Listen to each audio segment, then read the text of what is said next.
Whether you're a true whiskey fan or looking for a gift for the whiskey drinker in your life, Flaviar is your exclusive backstage pass. Flaviar offers a monthly subscription that delivers a carefully chosen whiskey right to your doorstep. In addition, their tasting boxes give you a broad array of samples hand-picked by the experts themselves. This holiday season, check out Flaviar's Advent Calendar. Every day in December, you can open a different door to a delicious new whiskey. Go to flaviar.com/cinemavino to start your adventure in the world of whiskey. Use promo code cinemavino10 to save $10 on any purchase of $100 or more. That's flaviar.com/cinemavino, promo code cinemavino10.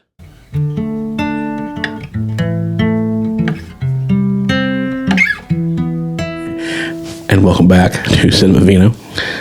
It's good to Gotta get myself a clapboard because Travis is getting a little bit trigger happy over here.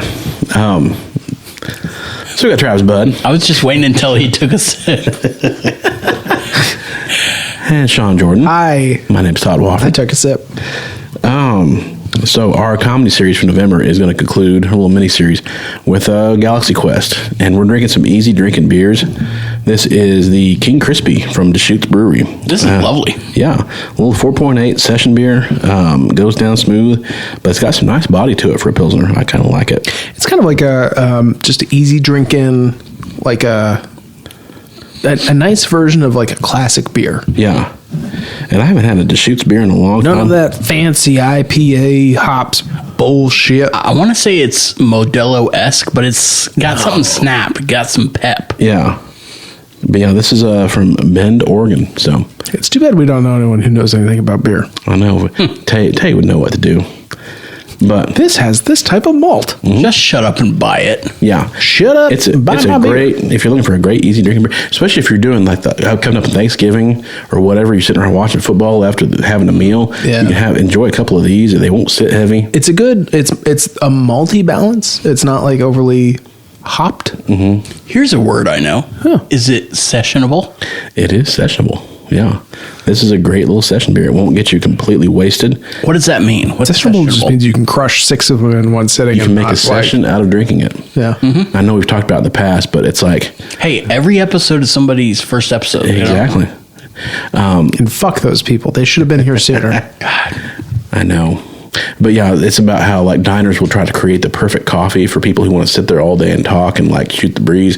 The coffee that doesn't blow you away with caffeine or sit too heavy. It's like It's not too strong. Yeah. It's the right temperature where you can drink a lot of it, get refilled. It's the right level of weakness. Yeah, it's a little watery. That mouthfeel where you sip it and then you forget it and you go back like Doritos.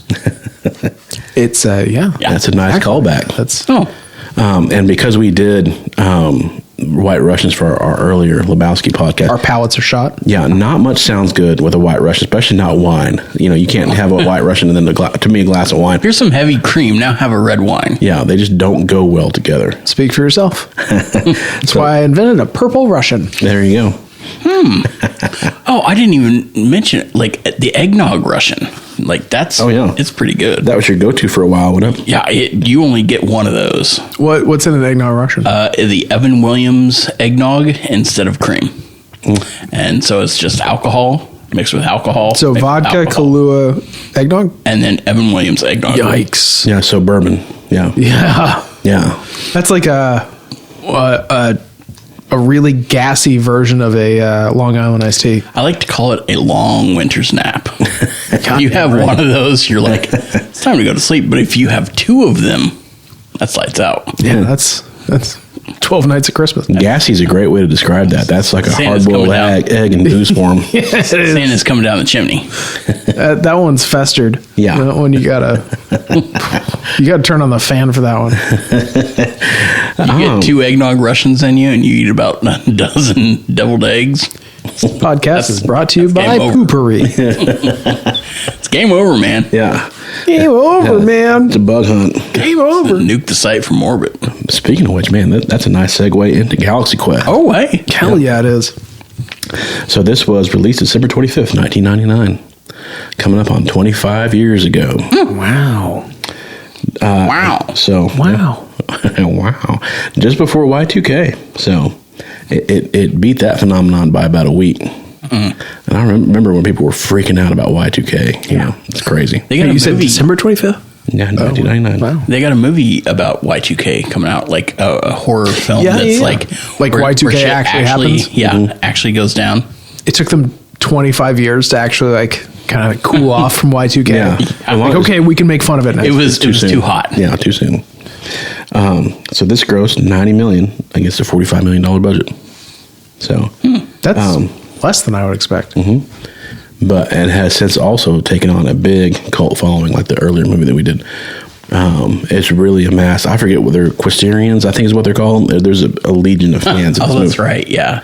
So, And it's a big send up for the Star Trek, the original series, as well as the Next Generation. yeah, that's good. That was the next line he was about to read. Yeah. Nice. Good call. Yeah. And it is that. It definitely goes after Next Generation every bit as much as the original series. So, I mean, if you're a fan of either, you'll spot little spoofs. callbacks. Yeah. I mean, to me, it's a Valentine to Star Trek. You know, Did you ever finish Deep Space Nine or Voyager? No. No, I got You distracted didn't finish either and one? or bored. Okay. I finished. I mean, I've seen all of Voyager Okay. when it originally like aired. Oh, okay. So it's easily been 25 years. Right.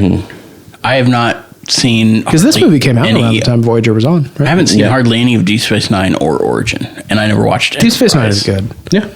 but Yeah. you know, you kind of have to like really sit down and kind of slog through it. Yeah, Voyager lost me after a couple of seasons, but, you know. Dude, Chakotay, awesome. Janeway, fuck yeah. Yeah. It wasn't. 7 of 9, hell yeah. I think it was more franchise fatigue at that point. It was a little bit of burnout. But they brought 7 of 9 back in Picard. They did. Oh yeah, I still haven't watched the last season. I don't think I watched season 2 or 3 of Picard. You got to see season 3. You'll enjoy it. Here's the thing: Star Trek. This is the exact conversation I have Star every time. Trek. It's like Star Trek. You have to watch so many episodes and so many series. It demands a lot of you. It does, and it's franchise fatigue. I don't like watching it because it's so woke. Me too. Time travel, whales, fuck that. So this also spoofs the backstage drama that plagued the original Star Trek series and amongst the cast. Specifically, you'll see a lot of the conflict between William Shatner and Leonard Nimoy played up here in the form of Tim Allen and Alan Rickman, but also some of the other supporting characters. Like, for example, like I know William Shatner and Jimmy Doohan, who played Scotty, hated each other. William Shatner and George Takei hate each other in real life. Like there's a common denominator there somewhere. Yeah, I think Yeah. everyone just kind of hates Billy Schatz. Yeah. Real quick aside, so my sister went to an all-girls school, like a girls' college. That's hot. 2-year school in Missouri. And I guess there was a story that she told about one time when Leonard Nimoy came to do like a poetry reading or something. Like in previous years, one of the teachers was telling her about how he got so fucking drunk in the hotel before the reading. And he was just like crying about being like a Shakespearean actor and being reduced to this. Yeah. It just Nimoy. It's beautiful. Actually, like, man, if I could get him R.I.P. crying and also singing the Hobbit song at the same time, peak. He's an emotional man. He's got range. He does. Ad. R.I.P. Yeah. And so the film also kind of spoofs the super fans who, some of them, kind of the from the documentary Trekkies, like the people who can't necessarily Yes. distinguish the fiction of science fiction from Justin reality. Long. I totally forgot. I don't know why I always forget that he's Great the Justin super Long fan. cameo. Yeah. Great performance. The plot borrows heavily, honestly, from Three Amigos, Magnificent Seven, and even A Bug's Life.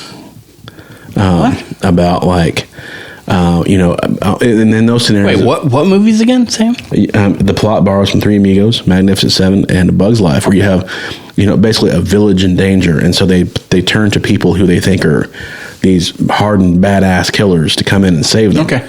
Only to find out later that these people are not who they thought they were and are not up to fighting the villains. Interesting. But then the good guys find a way to come together and fight the bad guys anyway, and prove themselves worthy of this group's adoration. I don't think I've ever seen Magnificent Seven or Seven Samurai or Bug's Life. Yeah. But Three Amigos I get. Didn't they remake Magnificent Seven?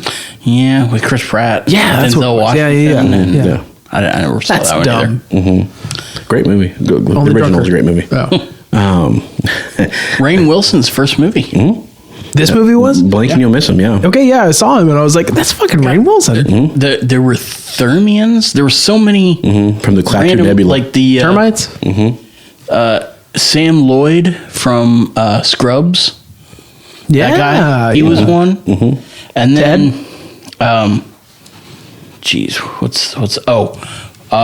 my favorite was Enrico Colantoni as Mathazar. God, I love him. He was in Just Shoot Me, but he was also Veronica Mars's dad and Veronica Mars. In the titular show, Veronica Mars. But he's been in so many other things. I fucking love him as an actor. And then Great in this part. yeah, Missy Pyle as the main female. Missy Pyle was my favorite in this movie. And then Jed Reese and Kevin McDonald, who you probably like, a whole bunch of people that you're like, hey, that guy. I kind of know that person. Yeah. But I will say, This movie is chock full of that guy. yeah, Yeah. Sam Rockwell, Alan Rickman, damn it. Tony Shalhoub. It's Tony Shalhoub is he's great. Drunk or high the entire time. I love it. beautiful. He's either yawning or trying to eat some chips or just like We're making out. this. He is in his own Lebowski movie. I know Lebowski always would ask the Coen brothers before they filmed. He was like, "Did the dude just burn one down before this this take?" And they would tell him yes or no, and he would play it in a certain way. Tony Shalhoub in this movie has burned one down before every take. They're like, yeah. He's definitely got his own stash. And I love the fact that they Was he the George Takei analog? Basically. You know, he's the ethnic, diverse, the addition. Star Trek loves to do that. But they also like to hedge their bets of what ethnicity I thought he is was Scotty. He was in the engine room. He's in the engine room, but he's also they're trying to do, because again, Scotty was played by a non-Scottish actor, but it's Because Sulu was not a navigations officer. He was helmsman. Helmsman, okay. Yeah. But he's supposed to be Laredo. Yeah. And that guy is Daryl Wesley Crusher. Yeah, Daryl Mitchell. He played the Wesley stand-in. The Mary Sue. Yeah, Daryl Mitchell. I guess he had. I looked up what he did after this. He got in a motorcycle accident 2 years later. Oh, shit. And Played Luke Skywalker? Yeah, could not. What? Played Luke Skywalker? Did he? What? No. Motorcycle accident? Yeah. No. There you go. But I guess he lost the use of his legs after that. But he did a bunch more TV and stuff, and he did their outreach after that. But Interesting. I was looking up everybody. Now I feel bad about my joke about Luke Skywalker. So yeah, Tim Allen plays Jason Nesmith, who's the Shatner Avatar. Honestly, kind of fitting casting. Perfect casting. Yes. Perfect casting. And then perfect casting for Alan Rickman as the Leonard Nimoy. Sir Alexander Dane. Yeah. Again, just wonderful. Who turns into a reluctant. He also, there's a hint of Alec Guinness as Obi-Wan Kenobi, of that glorious Oscar-winning actor who hates the part that he's most famous for. Yeah, what it's become. And so tired of the kids coming up saying, "May the Force be with you." Don't make me say the line. I'm not going to say that stupid line one more time. I love the whole Grabthar's hammer, because the first time you see it, he's about to say it, and they've got the big screen behind him, and he's saying it as an actor. He's waving the flag. And then the whole time he's like, by Grabthar's hammer. And then my favorite is, by Grabthar's hammer. What a savings. But they show you the context that it was in, and that he hates it, and he has to say it 2 or 3 more times. But then by the end, you have He gets it unironically. Yeah, you have the alien that's totally into the historical records and is dying, and you're like, and he's like, "Hey, I've always looked at you as a father figure." And we're like, who's this fucking character, and why am I messing up? This guy's had 3 minutes of screen time. What the hell? And then all of a sudden he just by Grabthar's hammer, by the Sons of War van. You're like, oh shit, this is avenged. Alan Rickman is acting here. I mean, he's been acting the whole time, but range. Yes, he does. But he takes the thing. They've showed you what they say. the funniest number is 3, right? Because you can say the joke again, and then you can do it a third time, and then it gets kind of old. You say it once, the second time's a callback, the third time is like, oh wow, we're doing a bit. But if you do it 4 times, you start to this is all right. old. But I think they did it at least 4 times before then, to where you, the audience, starts going, oh God. And then they give it to you at the end, and then they actually give it meaning and depth, and you're like, oh shit. They surprise you. Yeah, they give you the 3. The first 3 are a joke. The fourth one has it's drama. like, you're like, all right. And then, well, I think they gave you more, whatever. I'll have to look it up. But it was lovely and well done there. So Sigourney Weaver she's the Counselor Troy / Yeoman Rand Uhura. Yeah. She's supposed to be, supply the window dressing, and she's aware of it. Her plunging necklines. Repeat the computer. And it's like Counselor Troy, where she almost served no purpose. Where Counselor Troy was always on the ship, like, I'm sensing hostility, Captain, from the guy that just killed somebody. It's like, she served no function on the ship. Well, she was a therapist, so they tried to, normalize therapy for people that, to work them out on the ship. Even then, her character really had no agency, where she's there existing for somebody else's plot. They go to her to get help. Yeah. And while Star Trek did kind of play some pivotal moments in kind of advancing, racial tensions and women's rights in a little bit, it still had characters that were just there for tits, window dressing. But and sex appeal. And ironically, Marina Sirtis, who plays Deanna Troi, she had to argue for less revealing outfits. She had to she wanted to start wearing an actual uniform because they had her in these plunging. Yeah, and by the time you got skirt in the first one, by the time you got to the 80s, 90s, their characters were wearing full on up to the neck, turtleneck, zip up the whole way. But then you had 709 on Voyager, who that actress said that her outfits were so tight that she would faint. Yeah, on set because they were so revealing that she couldn't breathe. Yeah. So crazy. But I'm just saying that you've got 2 hands. You can do both. You can further the cause of women and minorities, and give voice to the voiceless and all that. But you also, tits are cool. And Star Trek tiptoed that line. I'm not going to apologize. Sometimes it just jumped back and forth willy-nilly. Well, and it's thinking of my own experience, my peak Star Trek fandom was between the ages of probably 12 and 15. That's your peak Star Trek fans, to me, is that age group. So, if you're the producers of any of these shows, you got to know your crowd. And the only thing I know about Enterprise is that the hot Vulcan T'Pol or whatever started going into Vulcan heat, and that was hot. Yeah, the Vulcan heat plot point is purely driven by some horny screenwriter. It was sweet. Yeah. Yeah, but originally it was a horny Spock. They just happened to have a female Vulcan. That's a band name. That's a band name. Horny Spock. The Ponfar. Oh man, that's the sad thing. Is I was thinking the same thing.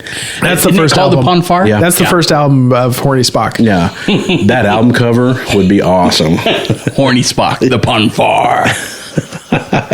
Man, we got dorky right there. That's great. Just real dorky. Well, it's just it upsets me that Star Trek doesn't get as much love as Star Wars. Yeah. I mean, they're totally different. You've got space knights with laser swords, but then you've got the potential that, the human race could do. A utopian society. Yeah, if we focused on science. Yeah, if we could have nice things, which we've established recently. We cannot have nice things. We can't have nice things. No, we're back together with our abusive boyfriend right now on a national scale. So. Well, and what this movie does really well is it ties in not just the callbacks of the series, but also the relationship between all the actors, and also a lot of the fans' reactions to them in the cons were all real things that happened. The scene where he's in the bathroom and he's overhearing them talk about how everybody hates him. That actually happened to Shatner. Shatner was in the bathroom at a convention and overhearing fans talking about how all the other actors hate Shatner. Yeah. And they do. Yeah. I think the only one, he's a jackass. I think the only one that I know of that he really truly got along with was Nimoy, and even they were up and down, hot and cold. Yeah. And I think maybe DeForest Kelly's Bones. I think they also probably got along, but below that, I mean, every cast member couldn't stand him. I mean, at least he had his music career. Man, his Mr. Tambourine Man, if you've never heard him do that, it is strong. I've only heard his Elton John. Yeah, his Rocket Man. Yeah, Mr. Tambourine Man. Rocket Man. Mr. Tambourine Man. Play a song for me. But also, I got to say it, my favorite character in this movie is Sam Rockwell as the red shirt. Mm-hmm. God, yes. Crewman number 6. Guy. He is the Bill Paxton, like the guy from Aliens, Game Over, man. He is the freak out guy for everything. I don't want to die. He said episode 81. I die in episode 81. What's my last name?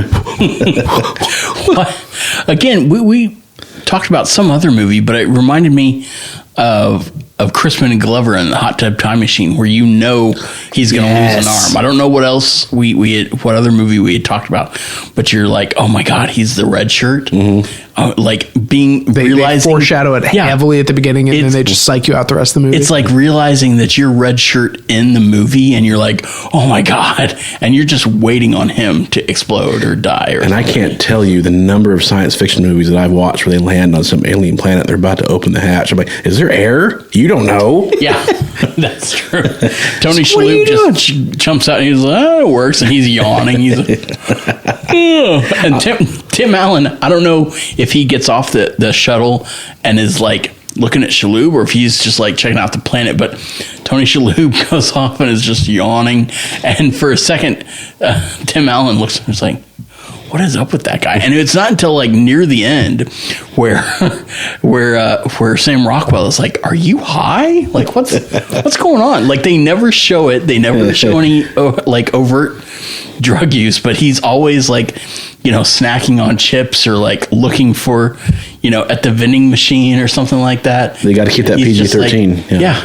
They can't PG. This movie is straight up PG. They can't have him, smoking a bowl. Because all of a sudden that upgrades it probably to an R if you can see him doing drugs on screen. Well, yeah, but he's having the best time. Like, guys, they tell me that the ship won't take it and it's falling apart. So, I'll get some of my guys in here. We'll fix that. Some WD-40. But yeah, I love Sam Rockwell. Yeah. Again, this movie is so great because I enjoyed it when I saw it the first time. I was like, oh, all right, well, this is not bad. It's kind of quirky. Then I saw it again. I liked it even more.